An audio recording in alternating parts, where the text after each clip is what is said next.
नमस्कार दोस्तों, स्वागत है आपका स्कूल एकेडमी के एनसीईआरटी सेक्शन में। दोस्तों, आज हम पढ़ने जा रहे हैं कक्षा 11 की समाजशास्त्र की पहली पुस्तक समाजशास्त्र परिचय के अध्याय 5 को।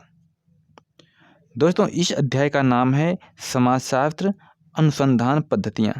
जैसा कि आप देख रहे हैं, इस अध्याय में हम पढ़ेंगे समाजशास्त्र के से संबंधित कुछ अनुसंधान पद्धतियों के बारे में। तो चलिए शुरू करते हैं इस अध्याय को, और सबसे पहले शुरुआत करते हैं इस अध्याय के परिचय से। दोस्तों, क्या आपको कभी आश्चर्य हुआ है कि समाजशास्त्र जैसे विषय को सामाजिक विज्ञान क्यों कहा जाता है? अन्य किसी विषय की तुलना में समाजशास्त्र उन वस्तुओं के बारे में ज़्यादा चर्चा करता है जिनके बारे में अधिकांश लोग पहले से जानते हैं। हम सब एक समाज में रहते हैं तथा हम पहले से ही समाजशास्त्र की विषय वस्तु, सामाजिक समूहों, संस्थाओं, मानकों, संबंधों तथा अन्य के बारे में अपने अनुभवों के द्वारा काफ़ी हद तक जानते हैं। तब यह पूछना उचित लगता है कि वह क्या है जो समाजशास्त्रियों को समाज के अन्य लोगों से अलग बनाता है। उन्हें समाज विज्ञानी क्यों कहा जाए? दोस्तों, अन्य सभी वैज्ञानिक विषयों की तरह यहाँ भी पद्धतियाँ या कार्यविधियाँ महत्वपूर्ण हैं। उनके द्वारा ज्ञान एकत्रित होता है। अंतिम विश्लेषण में समाजशास्त्री आम व्यक्तियों से अलग होने का दावा कर सकते हैं। इसका कारण यह नहीं है कि वे कितना जानते हैं या वे क्या जानते हैं, परंतु इसका कारण है कि वे अपने ज्ञान को कैसे प्राप्त करते हैं। यही एक कारण है कि समाजशास्त्र में पद्धति का विशेष महत्व है। पिछले अध्याय में आपने देखा कि समाजशास्त्र की लोगों के जीवंत अनुभवों में गहरी रुचि है।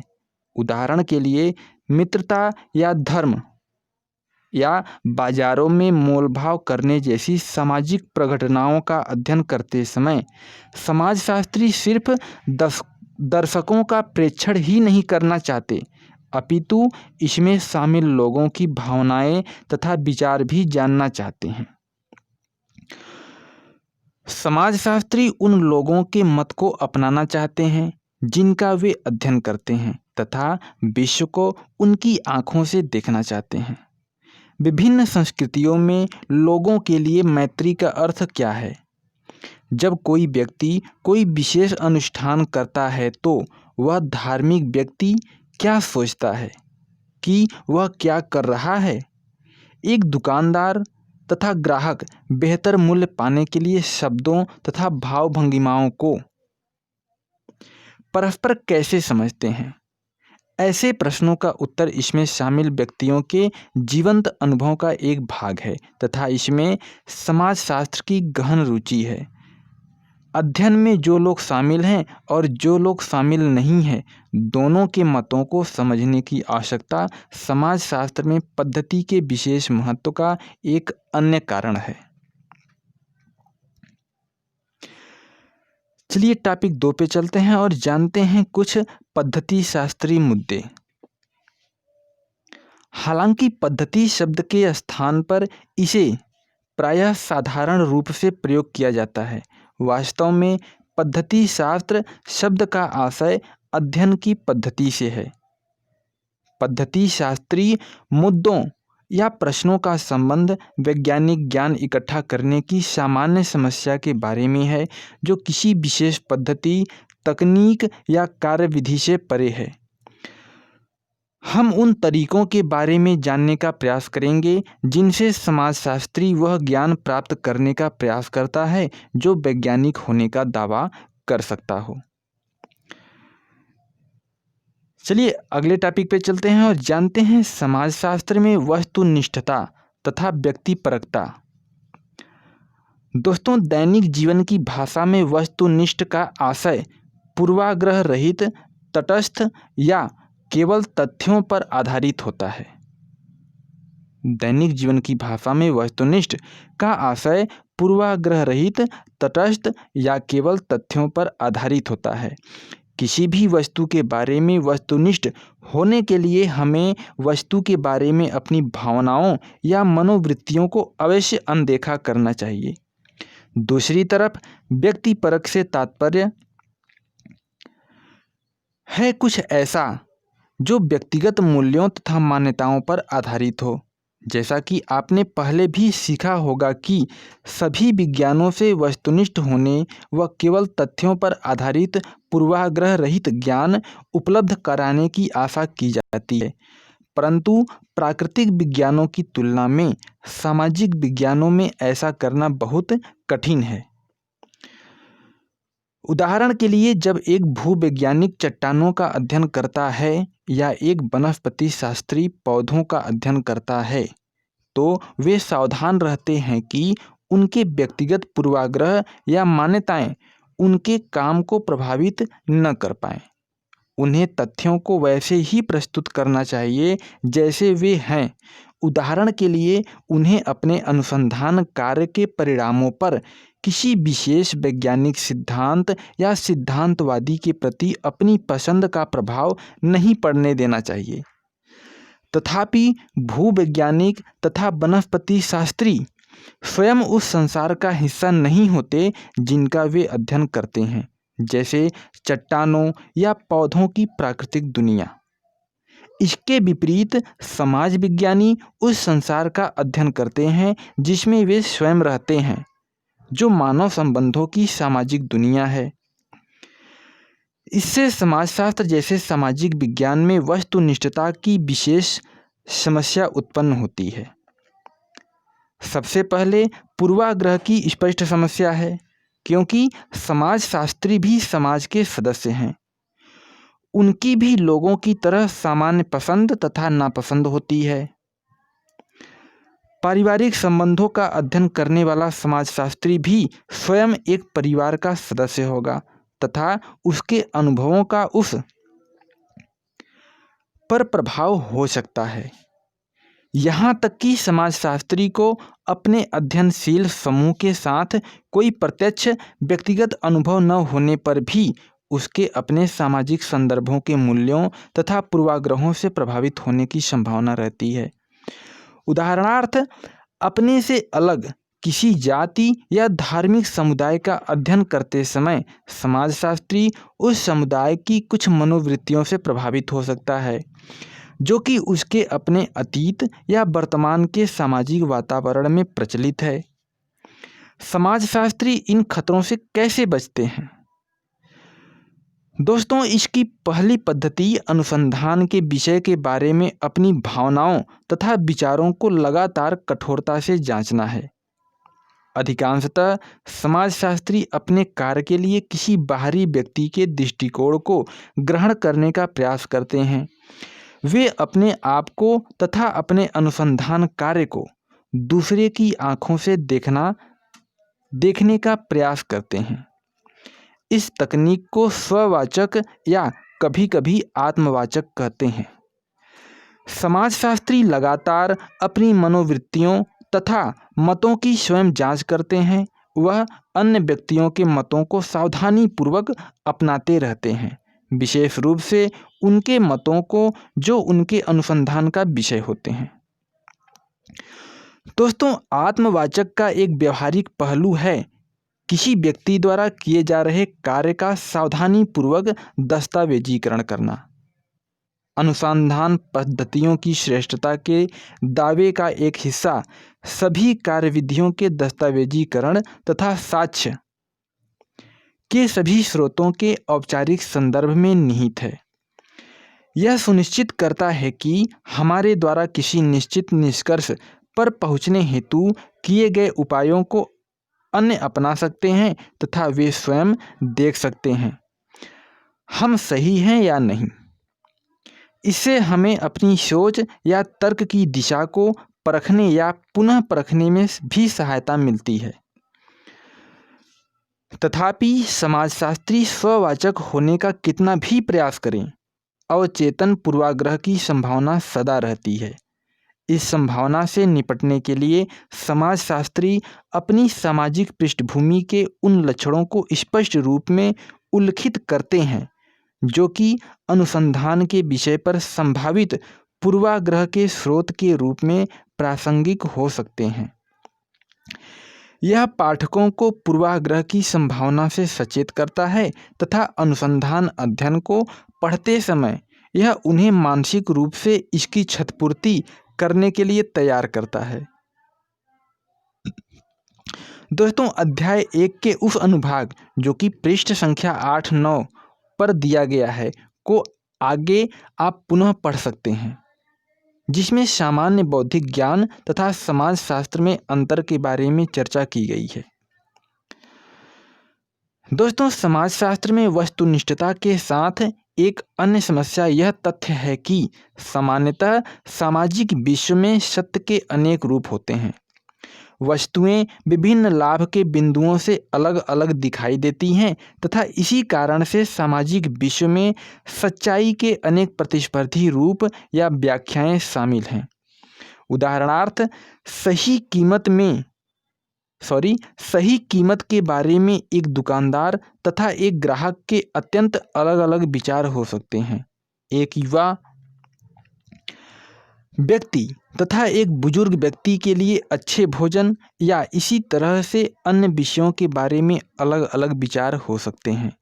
कोई भी ऐसा सरल तरीका नहीं है जिससे किसी विशेष व्याख्या के सत्य या अधिक सही होने के बारे में निर्णय लिया जा सके, एवं प्रायः इन शर्तों के तहत सोचना भी लाभप्रद नहीं होता।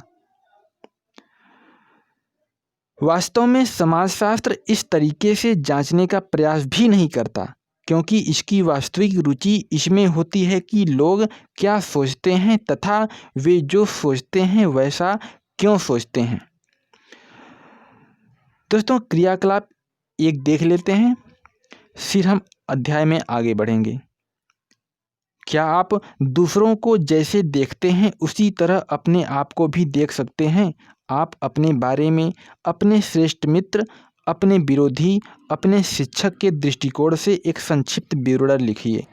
आपको आवश्यक तौर पर खुद को उनकी जगह रखकर उनकी तरह अपने बारे में सोचना होगा। अपना विवरण देते समय अपने लिए मैं या मुझे के स्थान पर अन्य व्यक्ति के रूप में वह लिखना याद रखें। इसके पश्चात आप अपनी कक्षा के सहयोगियों द्वारा लिखे गए समान विवरणों को देखें। एक दूसरे के विवरणों पर चर्चा करें। आप इन्हें कितना सही या रोचक पाते हैं? क्या इन विवरणों में कोई आश्चर्यजनक बात है? दोस्तों, इस क्रियाकलाप को आप लोग कर लीजिएगा। चलिए हम अध्याय में आगे बढ़ते हैं। दोस्तों, एक अन्य समस्या स्वयं सामाजिक विज्ञानों में उपस्थित बहुविध मतों से उत्पन्न होती है। सामाजिक विज्ञान की तरह समाजशास्त्र भी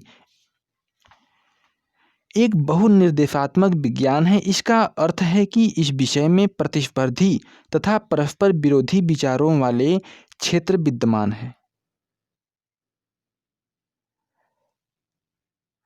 समाजशास्त्र के विरोधी सिद्धांतों के विषय में अध्याय 2 में हुई चर्चा को याद करें। दोस्तों, इन सबसे समाजशास्त्र में वस्तुनिष्ठता एक बहुत कठिन तथा जटिल वस्तु बन जाती है। वास्तव में वस्तुनिष्ठता की पुरानी धारणा को व्यापक तौर पर एक पुराना दृष्टिकोण माना जाता है। समाज विज्ञानी अब विश्वास नहीं करते कि वस्तुनिष्ठता एवं अरुचि की पारंपरिक धारणा सामाजिक विज्ञान में प्राप्त की जा सकती है। वास्तव में ऐसे आदर्श भ्रामक हो सकते हैं। इसका यह अर्थ नहीं है कि समाजशास्त्र के माध्यम से कोई लाभप्रद ज्ञान प्राप्त नहीं किया जा सकता या वस्तुनिष्ठता एक व्यर्थ संकल्पना है। इसका तात्पर्य है कि वस्तुनिष्ठता को पहले से प्राप्त अंतिम परिणाम के स्थान पर लक्ष्य प्राप्ति हेतु निरंतर चलती रहने वाली प्रक्रिया के रूप में सोचा जाना चाहिए।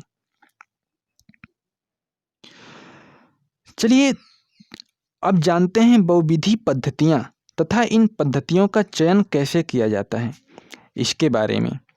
दोस्तों, क्योंकि समाजशास्त्र में बहुविध सच्चाइयाँ तथा बहुविध दृष्टिकोण होते हैं, यह आश्चर्य का विषय नहीं है कि इसमें बहुविध पद्धतियाँ भी हैं।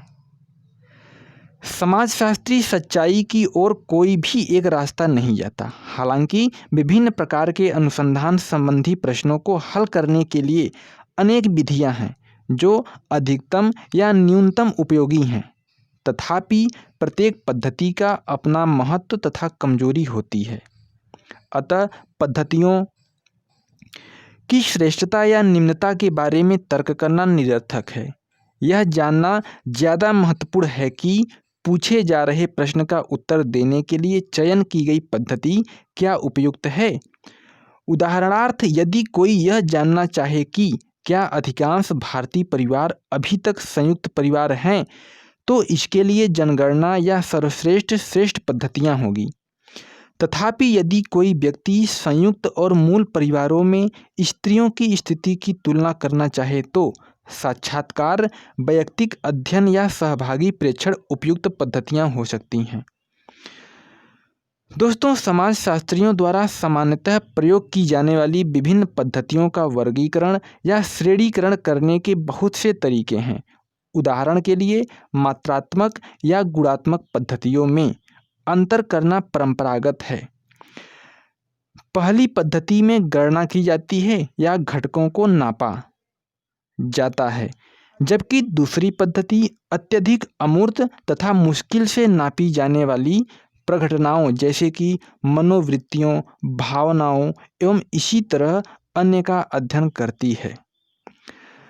पद्धतियों के बीच का संबंधित अंतर है कि एक वह पद्धति जो प्रेक्षण किए जा सकने वाले व्यवहार का अध्ययन करती है और दूसरी प्रेक्षण न किए जा सकने वाले अर्थों, मूल्यों तथा अन्य व्याख्यात्मक चीज़ों का अध्ययन करती है।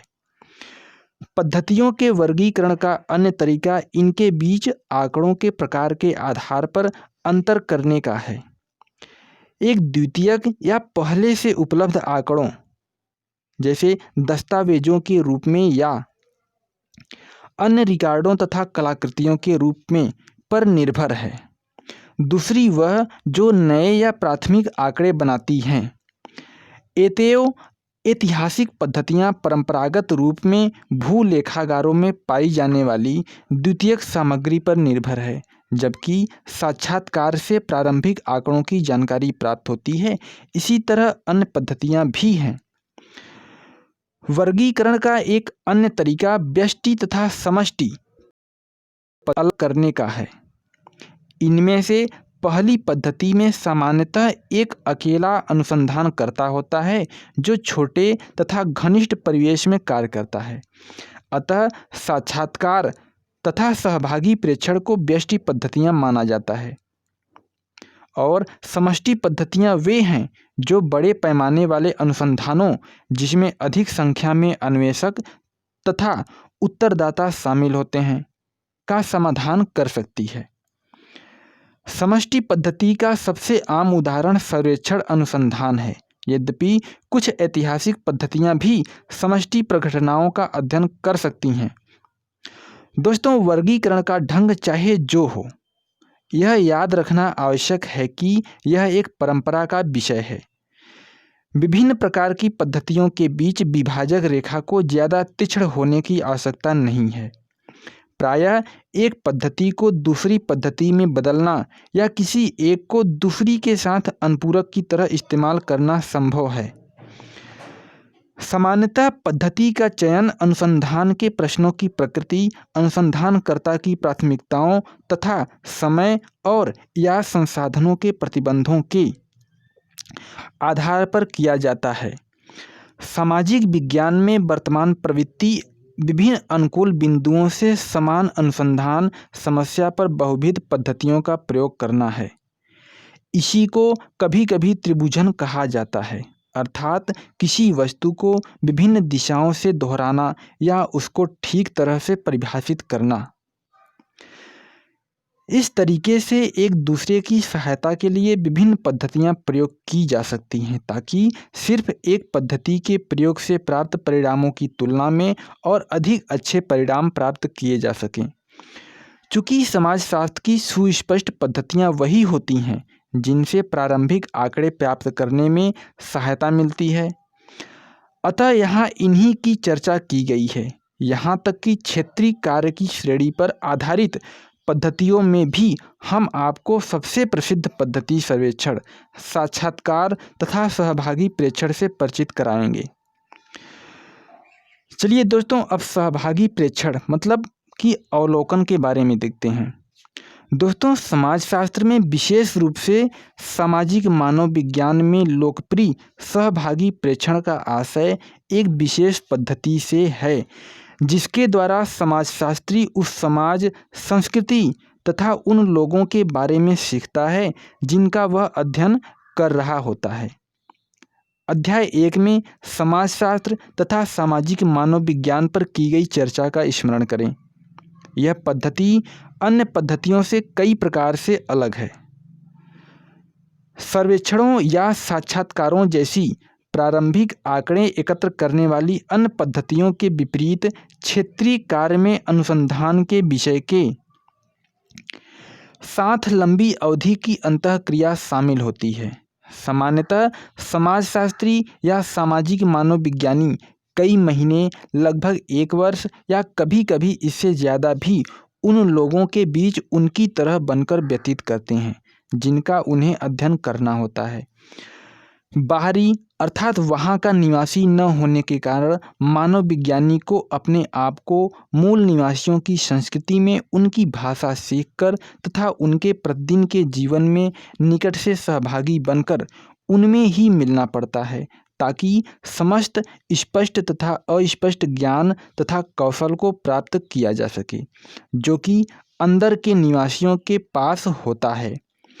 यद्यपि समाजशास्त्री या मानव विज्ञानी की रुचि कुछ विशेष क्षेत्रों में होती है, सहभागी प्रेक्षण क्षेत्रीय कार्य का समग्र लक्ष्य समुदाय के जीने के संपूर्ण तरीके सीखना होता है।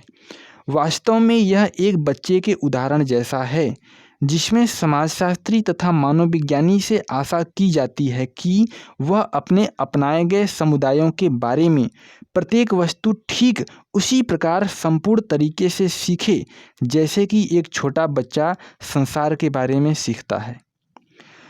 सहभागी प्रेक्षण को प्रायः क्षेत्रीय कार्य कहा जाता है। यह शब्द मूलतः वनस्पति शास्त्र, प्राणी विज्ञान, भूविज्ञान आदि जैसे विशेष प्राकृतिक विज्ञानों की देन है।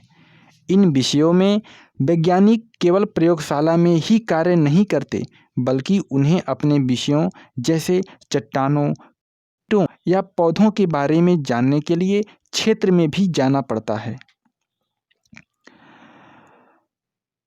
चलिए दोस्तों, अब चलते हैं टॉपिक नंबर 3 पर और देखते हैं सामाजिक मानव विज्ञान में क्षेत्रीय कार्य किस प्रकार से होता है, या सामाजिक मानव विज्ञानी क्षेत्रीय कार्य किस प्रकार से करते हैं। दोस्तों, एक कठोर वैज्ञानिक पद्धति के रूप में क्षेत्रीय कार्य ने मानव विज्ञान को सामाजिक विज्ञान के रूप में स्थापित करने में महत्वपूर्ण भूमिका निभाई है। आरंभिक मानव विज्ञानी आदिम संस्कृतियों में शौकिया पर उत्साही रुचि रखते थे। वे किताबी विद्वान थे जिन्होंने दूरस्थ समुदायों के बारे में, जिनकी उन्होंने कभी यात्रा नहीं की, यात्रियों, उपदेशकों, औपनिवेशिक प्रशासकों, सिपाहियों तथा उस स्थान पर गए अन्य व्यक्तियों द्वारा लिखी गई रिपोर्टों तथा विवरणों से उपलब्ध सूचनाओं को इकट्ठा तथा सुव्यवस्थित किया। उदाहरण के लिए जेम्स फ्रेजर की प्रसिद्ध पुस्तक द गोल्डन बाग, जिसने अनेक आरंभिक मानव विज्ञानियों को प्रेरित किया था, पूरी तरह से ऐसे द्वितीय श्रेणी के विवरणों पर आधारित थी। इसी तरह एमिल दुर्खाइम का आदिम धर्म पर किया गया कार्य भी द्वितीय श्रेणी के विवरणों पर आधारित था।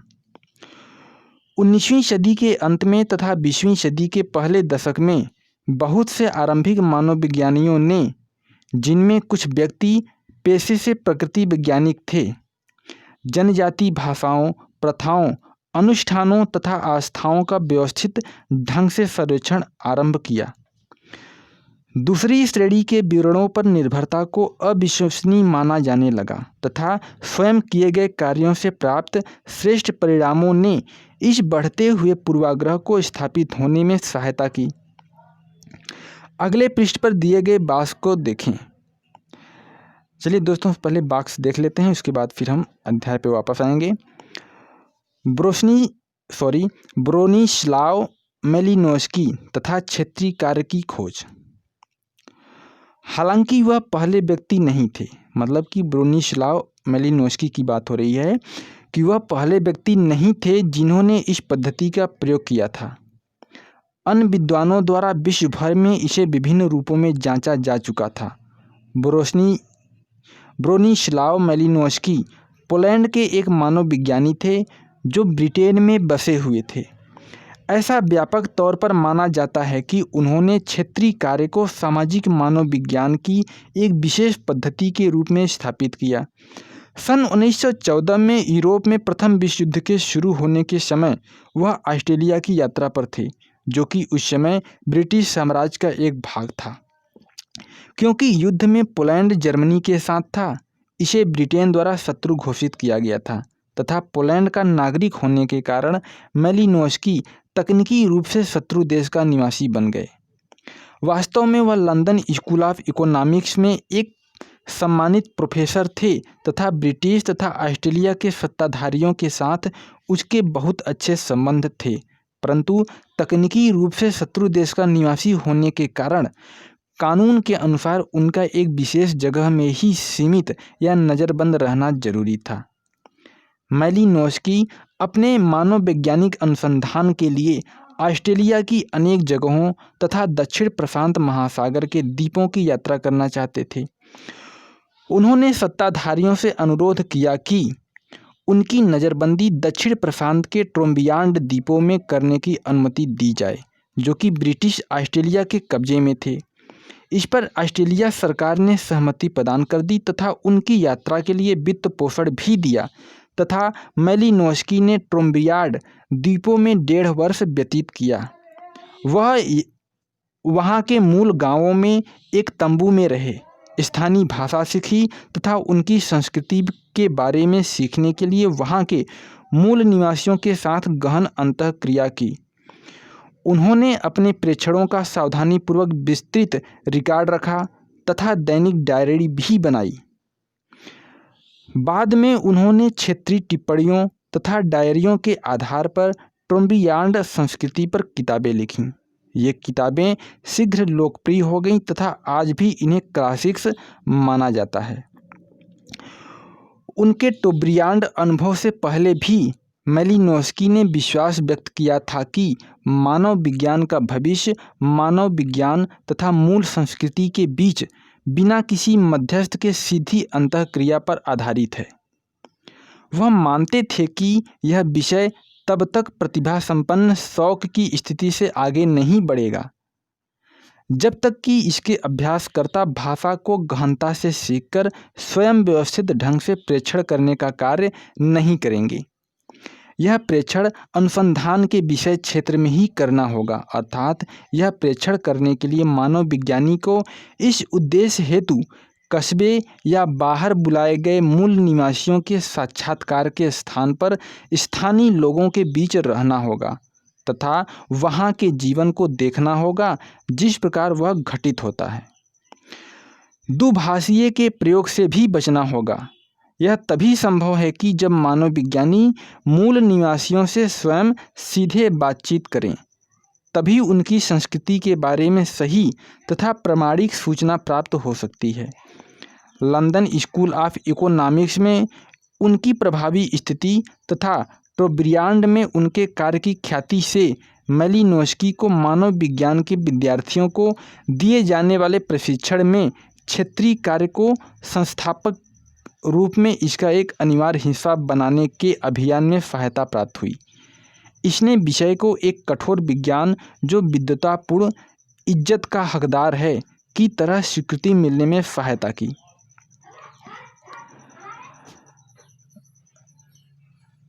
दोस्तों, टॉपिक 3 के बाकी बचे हुए हम संग्रह पर चलते हैं। सन 1920 से सहभागी प्रेक्षण या क्षेत्रीय कार्य को सामाजिक मानव विज्ञान के प्रशिक्षण और मुख्य पद्धति जिसके द्वारा ज्ञान की प्राप्ति होती है का एक अनिवार्य हिस्सा माना जाने लगा। लगभग सभी प्रभावशाली विद्वानों ने अपने क्षेत्र में ऐसे क्षेत्रीय कार्य किए हैं। वास्तव में बहुत से समुदाय या भौगोलिक स्थान क्षेत्रीय कार्य के प्रतिष्ठित उदाहरणों से संबंधित होने के कारण विषय में लोकप्रिय बन गए। वास्तव में सामाजिक मानवविज्ञानी क्षेत्रीय कार्य करते समय क्या करता है? सामान्यतः वह समुदाय जिसका वह अध्ययन करता है की जनगणना कर कार्य आरंभ करता है। इसमें समुदाय में रह रहे सभी लोगों के बारे में विस्तृत सूची, जिसमें उनके लिंग, आयु, वर्ग तथा परिवार जैसी सूचना भी है, बनाना शामिल है। इसके साथ गांव या रहने की जगह का भौतिक रूप से नक्शा बनाने का प्रयास भी किया जा सकता है, जिसमें घरों तथा सामाजिक तौर पर संबंधित अन्य जगहों की स्थिति भी शामिल होती हैं। अपने क्षेत्रीय कार्य की प्रारंभिक अवस्था में मानव विज्ञानियों द्वारा प्रयुक्त सबसे महत्वपूर्ण तकनीक है समुदाय की वंशावली बनाना। यह जनगणना द्वारा प्राप्त सूचना पर आधारित हो सकती है, परंतु इसका आगे विस्तार होता है, क्योंकि इसके आधार पर प्रत्येक सदस्य का वंश वृक्ष बनाना तथा जहाँ तक संभव हो सके वंश वृक्ष का पीछे की तरफ विस्तार करना शामिल होता है। उदाहरण के लिए, किसी भी परिवार या घर के मुखिया से उसके रिश्तेदारों, उसकी अपनी पीढ़ी में भाइयों, बहनों तथा चचेरे भाई बहनों के बारे में तत्पश्चात उसके माता पिता की पीढ़ी में उनके पिता, माता, उनके भाइयों बहनों आदि के बारे में, इसके बाद परदादा दादी तथा उनके भाइयों बहनों के बारे में, और आगे इसी तरह पूछा जा सकता है। यह कार्य उतनी पीढ़ियों तक के लिए किया जा सकता है जितना व्यक्ति याद रख सकता है। किसी एक व्यक्ति से प्राप्त सूचना की जांच अन्य संबंधियों से वही प्रश्न पूछकर की जा सकती है तथा पुष्टि होने के बाद एक विस्तृत वंश वृक्ष बनाया जा सकता है। यह अभ्यास सामाजिक मानवविज्ञानियों को समुदाय की नातेदारी व्यवस्था को समझने में सहायता करता है।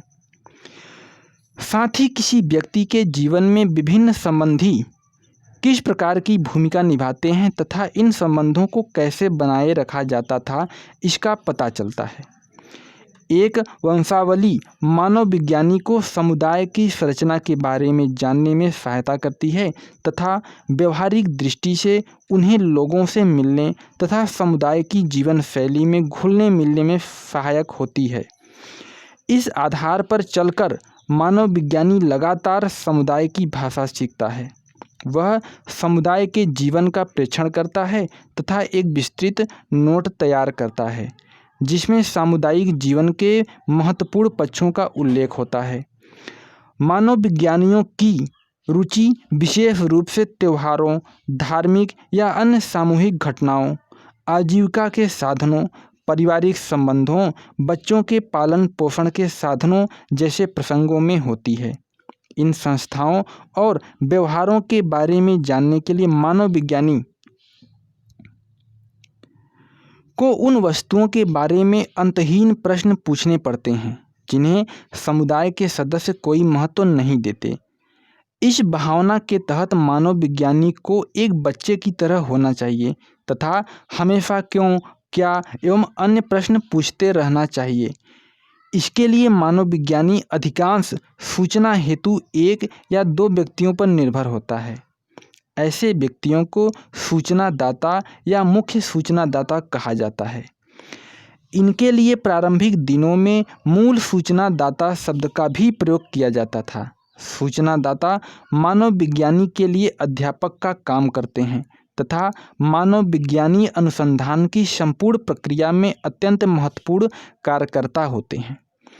इसी तरह से क्षेत्रीय कार्य के दौरान मानवविज्ञानी द्वारा बनाए गए विस्तृत क्षेत्रीय नोट भी समान रूप से महत्वपूर्ण होते हैं। इनको प्रतिदिन बिना किसी त्रुटि के लिखा जाना चाहिए तथा ये एक दैनिक डायरी का रूप भी ले सकते हैं या इनके साथ एक दैनिक डायरी भी लिखी जा सकती है। दोस्तों चलिए क्रियाकलाप 2 को देख लेते हैं, फिर हम आगे बढ़ते हैं। दोस्तों क्षेत्रीय कार्य के कुछ प्रसिद्ध उदाहरण निम्नलिखित हैं, जैसे अंडमान निकोबार द्वीपों पर रेड क्लिफ ब्राउन, सूडान में न्यूर पर इवांस प्रिचार्ड, संयुक्त राज्य अमेरिका में विभिन्न मूल अमेरिकन जनजातियों पर फ्रांज बुआस, समोआ पर मार्गरेट मीड, बाली पर क्लिफोर्ड गिड्ज आदि। संसार के नक्शे में इन स्थानों का पता लगाएं। इन जगहों में क्या समान है? एक मानव विज्ञानी के लिए इन अनजानी संस्कृतियों में रहना कैसा रहा होगा? उन्होंने क्या क्या कठिनाइयाँ सहन की होगी? दोस्तों अब हम आगे पढ़ेंगे टॉपिक नंबर 4, समाजशास्त्र में क्षेत्रीय कार्य। लेकिन दोस्तों इस टॉपिक को हम अगले वीडियो क्लास में देखेंगे। इस वीडियो क्लास में इतना ही, क्योंकि यह क्लास लंबा हो गया और मैं भी थोड़ा थक गया हूँ। पानी उनी पी लूँ, फिर उसके बाद अगले वीडियो क्लास को देखते हैं।